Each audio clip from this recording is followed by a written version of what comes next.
Um, Good afternoon, good morning, good evening, depending on where you're watching from. It's your boy again, Kingsley Chibike of the Captain Lifestyle. And today, I'm going to be bringing you guys a lot, because I told you the last time that I will be discussing something with you guys. And this time around, I think there are some stuffs that we need to look into, understand, because in this stuff called marriage, there are some things that we need to do. There are some things that we need to look at. Okay, so when we talk about forgiveness and all that, there are some things that you need to do when it comes to forgiveness.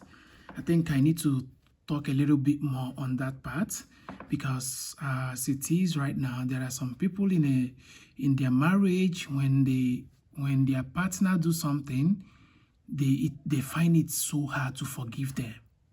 Understand? They find it so hard to forgive them, and it's very, very wrong.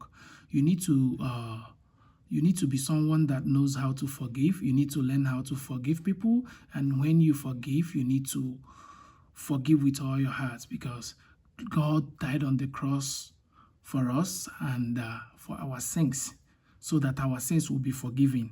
Understand? So when your partner hurts you, I think you need to forgive your partner.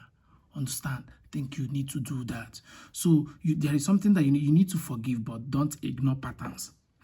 Understand? When I said don't ignore patterns, what do I mean? Forgiveness is very, very important. Understand? But if the same problems keep repeating, if the same problem keep repeating, you need to set boundaries. Understand? When you forgive your partner and he do that again, or he does that again and again, that means it's a pattern. So what do you need to do? You need to set boundaries. Understand? Be clear about what must change. Understand? For you to forgive your partner, you must be clear on something that you know that must change. You need to work on that, because sometimes, yeah, they will, and it's very common with our men. It is very, very, I know that some men will come here to tell me that I'm always siding the female, but it's not like that. I know that this is very, very common with our men. When your wife forgives you, you think it's your right to go back and do that same thing again. You will keep repeating it because you feel or think that is your right, and for the fact that she has forgiven you, you will do that again. But come on, it's not good, it's not right. Understand? Because there are some things that you as a man, you need to do and you need to learn. Not every time you keep doing the same thing, repeating the same thing that brings problem to your marriage, and you always want your wife to forgive. Understand? Knowing fully well that if you do the same thing, if your wife do the same thing to you, if she does the same thing to you, you will never, as a man, you will never forgive her, because that's our mentality as a man. You will never forgive her. Let's use cheating as an example. You as a man, you will go outside and cheat, and when you comes back, you will want your wife to forgive you. And if finally she does, understand, you will still go ahead to repeat that again. Understand? And when she cheats on you, you will see the next thing you will do is to send her home, because you wouldn't want to take her in again. You wouldn't want to live with that person that you called your wife, that person that you claim to love, because she cheated on you now. You want her to go home, but you have been cheating. You have been cheating on your wife, and you expect her to forgive you and let it go, so that you guys will continue. But when she does same, you want her to go. You think about it. Is it right? Is it right? It's not right. If he's right, just put it in the comment section. Give me some reasons why it is right for a man to cheat and for a woman not to cheat. I need you to give me five reasons why it should be like that. Understand? So please, I think women, we need to work on ourselves. Understand? No, we really need to work on ourselves. So about what I was saying, I've talked about setting boundaries. I've talked about what must change. And thirdly, don't accept emotional abuse. Understand? Don't accept emotional abuse, cheating, and disrespect. Cheating and disrespect. Do not accept that. Whatsoever it is, whatsoever the problem might be, no matter what it is, no matter what the problem is, no matter what transpired, do not accept cheating. Do not accept disrespect and emotional abuse. Understand? And you need to understand that love does not mean enduring harm. Understand? It doesn't necessarily mean enduring harm. Because you love your partner, because you love your wife or you love your man, it does not mean enduring harm. There are some things that you as a person need to do. You need to work on yourself. You need to work on yourself. Then another thing, you guys need to work as a team. You guys seriously need to work as a team. You need to work as a team to make this thing marriage work. I'm telling you, I know the reason why I'm telling you. If you guys can work as a team, this marriage will be so easy for you guys. Trust me. Understand? Think about, instead of me versus you, think about us versus the problem that we are facing in the marriage. Okay, for example, me versus you as my wife, and us, you and I, versus the problem that we are facing in our marriage. Think about that. You will see that we will be solving the problems without any problem, without someone else getting involved in your affairs, without inviting another person in your family. Understand? So these are the things that we really need to do as a partner. Let's come together and fix this problem. Understand?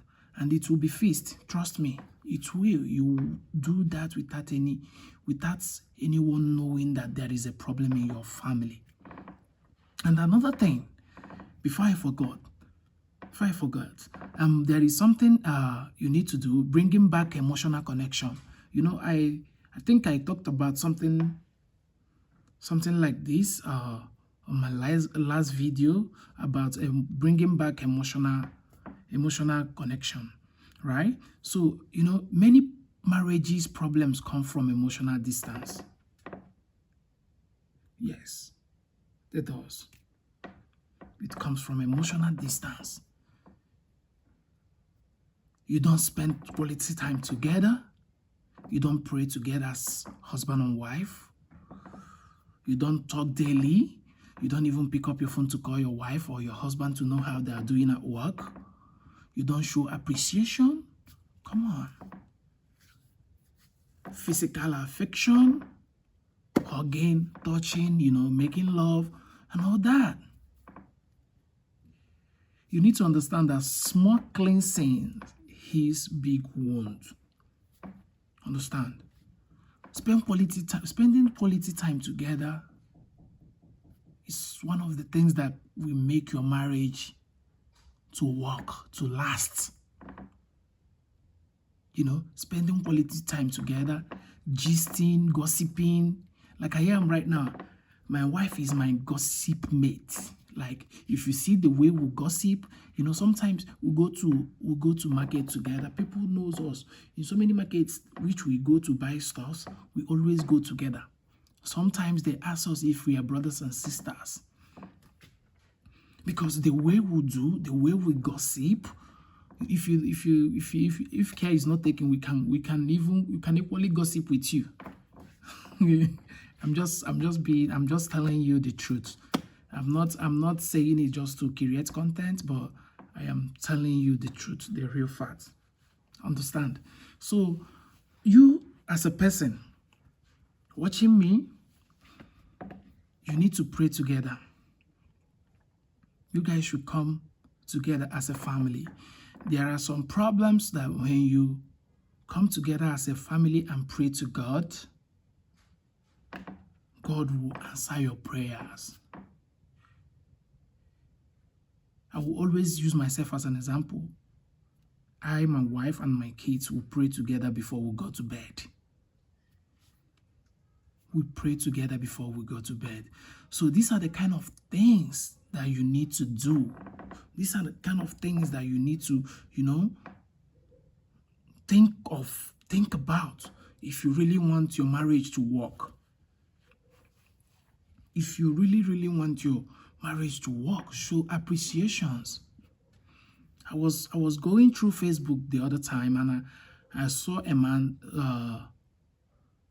discussing on something, telling people on how he shows appreciation to the wife. Sometimes some men thinks that taking care of the kids is nothing. Some men will be sleeping, their wife will wake up early in the morning, their wife will wake up around 5 a.m., their wife will bathe the kids, get them ready for school. They will still be sleeping, get them ready for school, make food for them, still take the kids to school, but he will be in the bed sleeping, forming man of the house, like, I don't understand.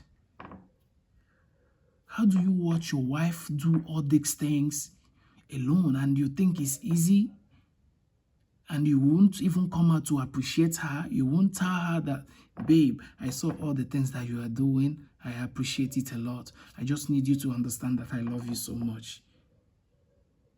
When you tell her these things, trust me, she will be feeling like she's on top of the world.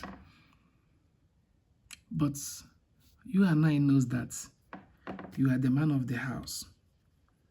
You will continue to be the man of the house, forming boss. Understand? You will watch your wife beat the kids, feed the kids, get the kids ready for school, still take them to school. You won't even help her in anything. Even in the house chores, you will not help her. This is wrong. This is totally wrong. The only time that my wife takes the kids to school is when I am not in town. The only time that my wife goes to bring the kids back from school is when I am not in town. You can imagine that. So, there are some things you as a man, you need to be doing.